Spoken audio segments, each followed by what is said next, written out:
the most amazing thing that God made? Us. Okay, is it water? Is it water? Us. Okay, Christy, is the most amazing thing that this eternal God made, was it the animals? Humans. People! Yeah, and why are people the most amazing thing that God made? Because some humans. Because some have bodies. Yeah, Christy's right. God made people so that they could live forever and be with Him. Or another way of saying that is God made them in His image. Thanks, Christy. There's somebody up here. Okay, you can have a seat. Blend in. Yeah, blend in. And why is it good for the Arctic fox to blend in? Because they sneak up. Yeah, for sneaking up. And what are they sneaking up on? Animals. Food, right? Yeah. So it's really amazing. It's almost like it's a new creation. It's almost like when winter comes, it becomes a new animal. Almost, right, Roland? Can I hold it? Yeah, sure. So this is a really cool thing. This is a really amazing thing. This is what Jesus says. He says, or this is what the Bible says about Jesus.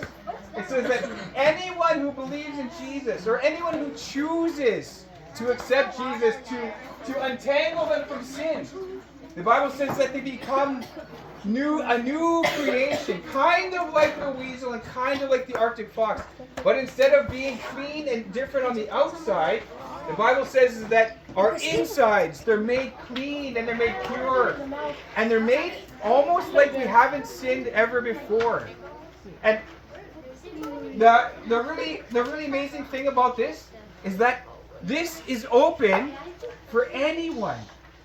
Anyone who wants to believe in Jesus can become part of God's family. The song we just sang, or John 3:16, for God so loved the world that He gave His only begotten Son, that whoever believes in Him,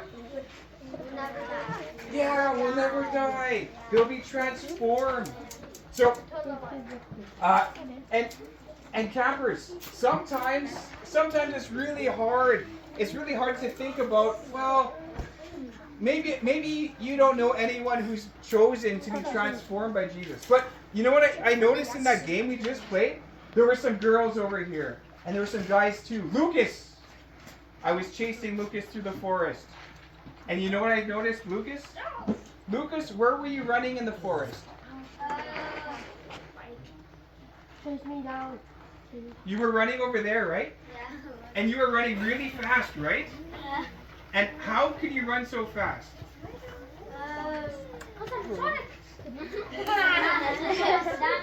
You took your sandals. So, why were some of the other people, you were running through the forest so fast? How can you run in the forest so fast? Sonic. Yeah. I can turn Run it away to from you. Okay, Away from God. okay, I'll ask you another question. Yeah, Peter. Peter. Okay, shoes. Okay, shoes. So, what I noticed is that no one was really making their own trails. Everyone was running on trails that someone else had already run on. Right? Is that true? I see some heads. Yeah. Wouldn't it have been really hard if you were running in the forest and you just had to, there was no trails and you were just running through trees and bushes and stuff? Would that be hard? Lucas, yeah. Make a trail.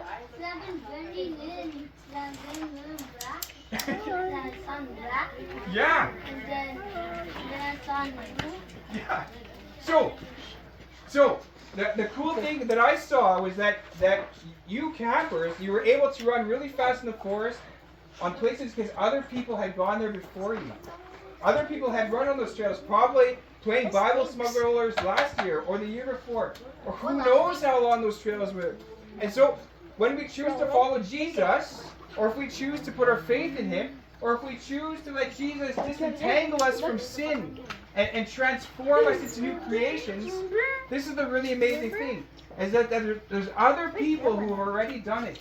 And there's other people who have gone before us and can be examples for us. And what I love about camp, what I love about Midway, is that your count, every person here in the counselor or cabin leader. And all your cabin leaders, at some point in their life, decided that they wanted to be transformed, that they wanted their sin forgiven, that they wanted to be like Jesus. And so I would encourage you campers, all of you campers, at some point, maybe this evening or maybe tomorrow, ask your cabin leaders, why did you choose to let Jesus disentangle you? Why did you let Jesus transform you? And I bet they have a story of how God worked in their life.